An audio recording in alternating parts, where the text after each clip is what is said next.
रही पूजवले बिया नमी। सुनो तारो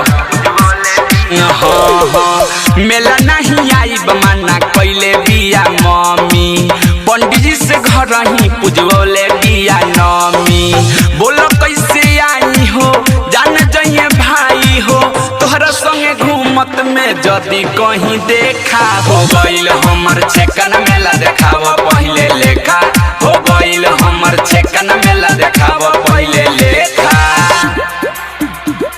हो गइल हमर छेकन मेला देखाव पहले लेखा देखाव पहले लेखा डीजे विकास हो गइल हो गइल हमर छेकन मेला देखाव पहले लेखा।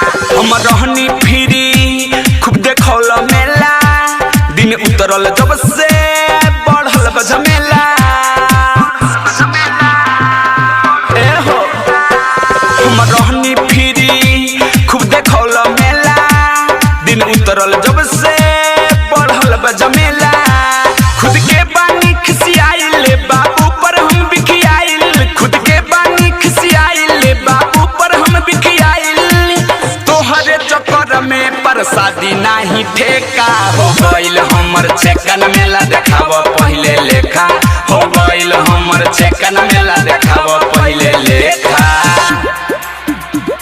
हो गइल हो गइल हो गइल हमर छेकन मेला देखाव पहले लेखा। डीजे विकास रीगा सीतामढ़ी अलबेला रिकॉर्डिंग स्टूडियो गढ़ी में नेपाल।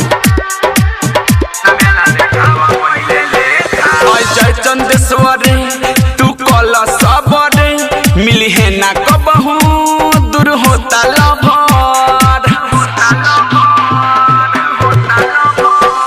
अलबेला अशोक तू कल सबर मिली है ना कबहू दूर होता लभर। अब या छोड़ हमर डिलीट कर नंबर अब या छोड़ हमर डिलीट कर नंबर। छेका के दिन से मोबाइल हमने फेंका हो गइल हमर छेकन मेला देखाव पहले लेखा हो गइल हमर छेकन मेला देखाव पहले लेखा। मेला नहीं आई बमाना कैले बिया मम्मी। पंडित जी से घर रही पूजवले बिया नमी। बोलो कैसे आई हो जान जाइए भाई हो तोहरा संगे घूमत में जदी कहीं देखा हो गइल हमर छेकन मेला देखाव पहले